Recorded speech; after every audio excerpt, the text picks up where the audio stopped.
Hello friends, आज हम लोकतंत्र के बारे में अध्ययन करेंगे। लोकतंत्र और अधिनायक तंत्र संसदात्मक और अध्यक्षात्मक, एकात्मक और संघात्मक की भांति ही सरकार के रूपों में से एक रूप है। हम बात करते हैं लोकतंत्र की, तो लोकतंत्र डेमोक्रेसी शब्द है जो ग्रीक शब्द के डेमोस प्लस क्रेटिया दो शब्दों से मिलकर बना है, जिसका क्या अर्थ होता है? इसका अर्थ होता है शासन की शक्ति। तो हम कह सकते हैं कि लोकतंत्र वह शासन प्रणाली है जिसमें जनता या तो स्वयं या फिर अपने प्रतिनिधियों के माध्यम से शासन करती है। हम अब्राहम लिंकन की परिभाषा को ले सकते हैं कि जो डेमोक्रेसी है या लोकतंत्र का क्या तात्पर्य है। लोकतंत्र का इन्होंने अर्थ बताया है जनता का, जनता के लिए, जनता के द्वारा। Democracy is a government of people, by the people and for the people. अर्थात यह जनता का ही शासन है जो कि स्वयं प्रत्यक्ष या अप्रत्यक्ष रूप से करती है।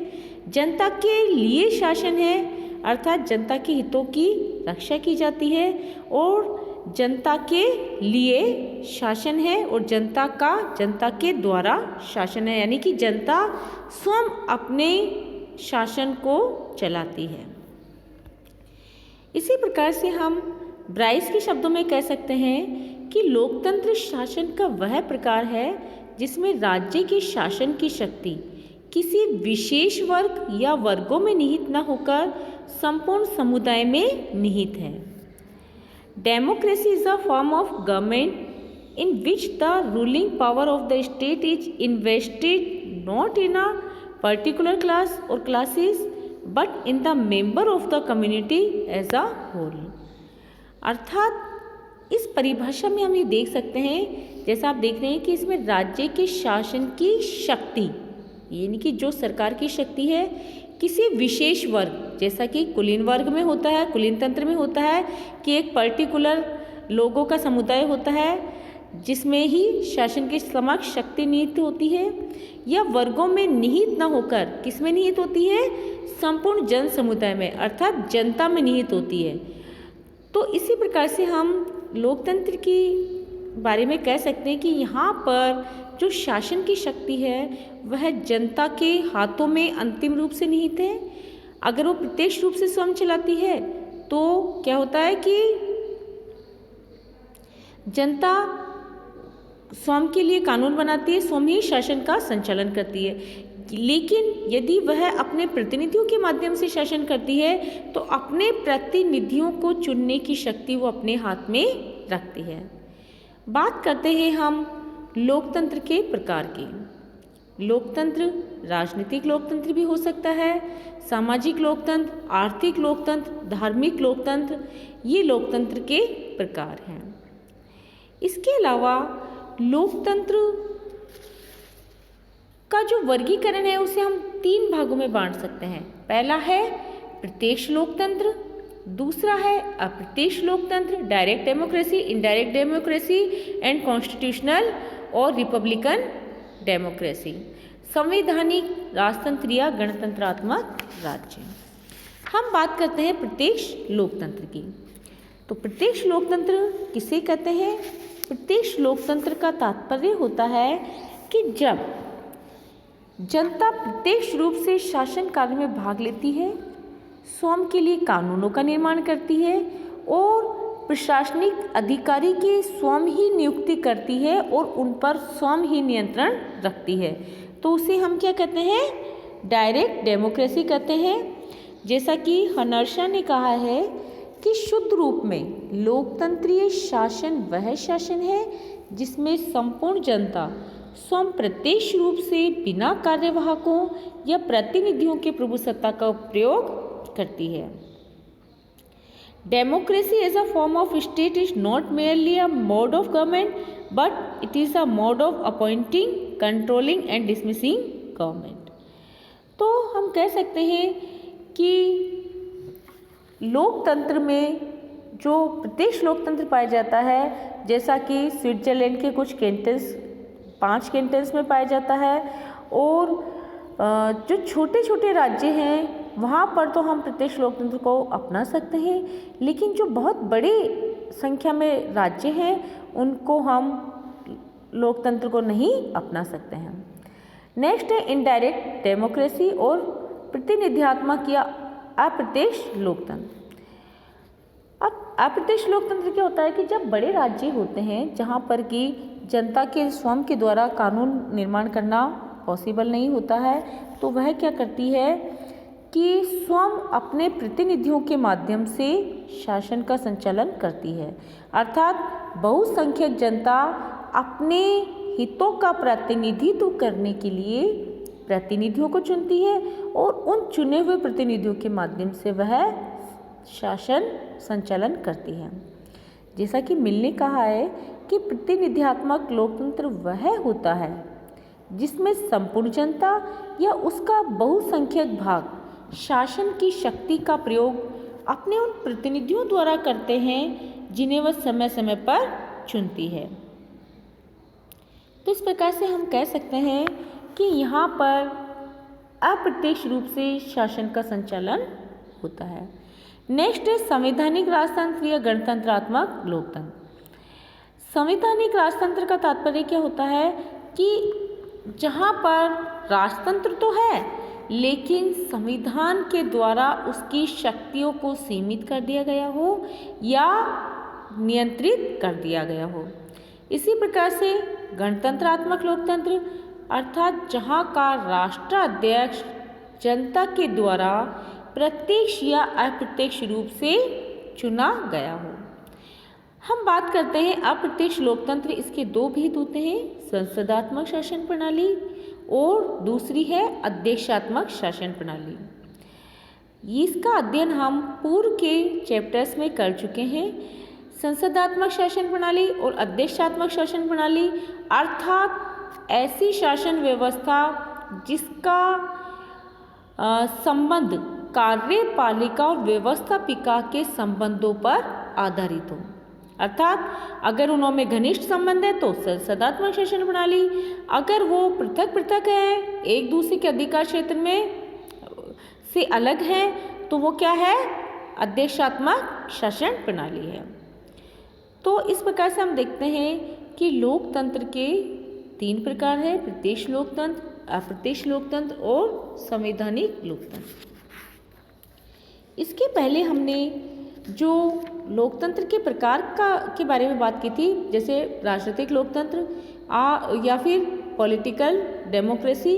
तो इसका तात्पर्य यह है कि जब हम लोकतंत्र को वास्तविक रूप में जनता के प्रति उत्तरदायी बनाने के लिए जनता द्वारा जब अपने प्रतिनिधियों का चुनाव करता है तो अपने प्रतिनिधियों पर व्यवहार में नियंत्रण भी रखे और अंतिम रूप में महत्वपूर्ण राजनीतिक नियमों का निर्णय जनता द्वारा ही किया जाए।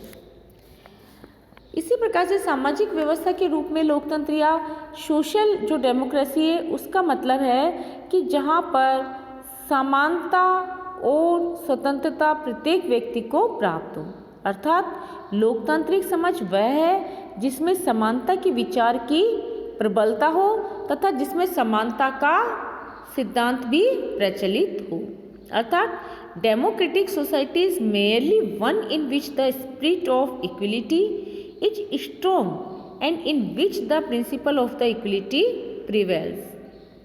तो हम कह सकते हैं कि जहाँ पर सभी व्यक्तियों को बिना जाति, धर्म, भाषा, लिंग, जन्म स्थान के भेदभाव के सभी व्यक्तियों को हर चीज़ के समान अवसर प्राप्त हो तो और कानून के समक्ष सभी व्यक्ति समान हो तो वहाँ पर सामाजिक लोकतंत्र पाया जाता है। इसी प्रकार से आर्थिक लोकतंत्र का तात्पर्य होता है कि जब सभी व्यक्तियों को एक ऐसे वातावरण में जीने का अधिकार हो जहाँ की उनको रोजगार के समान अवसर प्राप्त हो, उनको अपना न्यूनतम जीवन यापन करने की सुविधा प्राप्त हो। अर्थात सभी व्यक्तियों को जीवन की ऐसी सामान्य सुविधाएं प्राप्त होनी चाहिए जिनके आधार पर वो अपनी पर्सनैलिटी को डेवलप कर सके और सभी व्यक्तियों को आवश्यक रूप से इकोनॉमिक मिनिमम या आर्थिक न्यूनतम प्रदान किया जाना चाहिए, उसे हम आर्थिक लोकतंत्र कहते हैं। इसी प्रकार से धार्मिक लोकतंत्र डेमोक्रेसी, रीजनल डेमोक्रेसी का तात्पर्य है कि जब हमें सबके हृदय में क्षमा, सहिष्णुता, सेवा, परोपकार, विरोधी के दृष्टिकोण के प्रति आदर भाव और मानवीय व्यक्तित्व के प्रति सम्मान की भावना हो, तो वह क्या कहलाता है? रीजनल डेमोक्रेसी कहलाता है, जहां जीवन के प्रति एक विशिष्ट दृष्टिकोण भी होना चाहिए। तो इस प्रकार से हम कह सकते हैं कि प्रजातंत्र केवल सरकार का ही रूप नहीं है, वरन राज्य और समाज का रूप या इन तीनों का मिश्रण भी है। डेमोक्रेसी में भी either a form of government, a form of state, a form of society और a combination of the three. तो इस प्रकार से हम देखते हैं कि डेमोक्रेसी शब्द एक बहुत ही वृहत शब्द है और इसके विभिन्न प्रकार आते हैं और विभिन्न संदर्भों में इसको लिया जा सकता है। नेक्स्ट हम बात करते हैं लोकतंत्र के लक्षण की। सबसे पहला है सर्वव्यापी लोकतंत्र, अर्थात जो लोकतंत्र है वो क्या है? सर्वव्यापी है और इसमें जो जनता है वह स्वतंत्रता, समानता और भ्रातृत्व की भावना पर आधारित ऐसी शासन व्यवस्था है जिसमें सर्वसाधारण जनता द्वारा निश्चित समय के लिए शासक वर्ग को सत्ता का प्रयोग करने की सहमति प्रदान करती है। इसी प्रकार से belief in a popular sovereignty भी कह सकते हैं, लोक प्रभुत्व में विश्वास, अर्थात सत्ता लोगों से उत्पन्न होती है और अंतिम रूप से सत्ता जनता में ही निवास करती है। नेक्स्ट है विचार और अभिव्यक्ति की स्वतंत्रता, अर्थात यहाँ पर प्रत्येक व्यक्ति को अपने विचारों को अभिव्यक्त करने की स्वतंत्रता प्राप्त होती है और जैसा कि कहा जाता है कि हर व्यक्ति को अपने उद्गारों को बताने की स्वतंत्रता प्रदान की जाती है। वो किसी विषय पर क्या सोचता है और उसका क्या कहना है, इस बात को सुना जाना चाहिए। इसी प्रकार से सामाजिक और राजनीतिक समानता प्रदान की जाती है लोकतंत्र में, अर्थात हर व्यक्ति सामाजिक और राजनीतिक रूप से समान है और उन्हें समान अवसर की प्राप्ति होनी चाहिए। मौलिक अधिकार एवं कर्तव्य प्रदान किए जाते हैं ताकि समाज का व्यक्ति या राज्य का जो नागरिक है वो अपने व्यक्तित्व का पूर्ण विकास कर सकें। यहाँ पर लिखित संविधान पाया जाता है। लिखित संविधान अर्थात एक लिखित संविधान का तात्पर्य है कि एक संविधान सभा द्वारा नियत समय पर एक संविधान का निर्माण किया गया हो और उसमें शासन व्यवस्था की समस्त बातें लिख दी गई हों। लेकिन ऐसा आवश्यक नहीं है, संविधान का रूप लिखित भी हो सकता है और अलिखित भी हो सकता है। लेकिन जहाँ पर संविधान का अलिखित रूप है वहाँ पर अधिकांश कानूनों को लिखित रूप प्रदान कर दिया गया है। और जैसा कि अगर हम ब्रिटेन की एग्जाम्पल लें तो वहाँ पर कोई संविधान सभा द्वारा निर्मित लिखित संविधान नहीं है, लेकिन फिर भी वहाँ पर संविधान का अस्तित्व है। नेक्स्ट है उत्तरदायित्व, अर्थात जो नियंत्रण है, जो शासक वर्ग उत्तरदायी है वो किसके प्रति है? जनता के प्रति। अर्थात जनता अपना नियंत्रण स्थापित करती है शासक वर्ग पर और अपने चाहे तो वो स्वयं प्रत्यक्ष रूप से या फिर अपने चुने हुए प्रतिनिधियों के माध्यम से।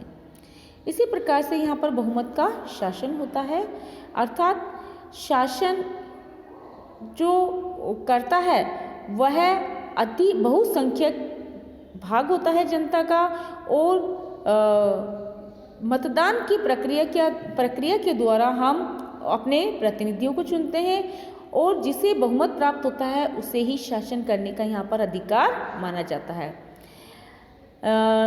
लेकिन इसका तात्पर्य यह नहीं है कि यहाँ पर अल्पमत की कोई नज़रअंदाज किया जाता हो अल्पमत को, यहाँ पर यह विशेष बात होती है कि बहुमत वर्ग को अल्पमतों के प्रति भी न्यायपूर्ण होना चाहिए और अल्पमत वर्ग में क्या होनी चाहिए, सहनशीलता होनी चाहिए। तो इस प्रकार से देखते हैं कि लोकतंत्र के हमने क्या क्या लक्षण होते हैं। नेक्स्ट हम बात करते हैं लोकतंत्र के गुणों की। तो सबसे पहला गुण है इसका जन कल्याण की भावना, क्योंकि जनता जब अपने हितों के प्रति सजग रहती है, जब जनता अपने शासन कार्यों में पार्टिसिपेट करती है, तो उसके जन कल्याण की भावना लोकतंत्र की एक आवश्यक गुण बन जाता है। इसी प्रकार से जब जनता राजनीतिक प्रशिक्षण प्रदान किया जाता है, कैसे कि जब जनता राजनीतिक और शासकीय कार्यों में अपनी पूर्ण सहभागिता निभाती है तो उसे राजनीतिक प्रशिक्षण का प्राप्त होता है। यहाँ पर सर्वाधिक कार्यकुशल प्रशासन पाया जाता है।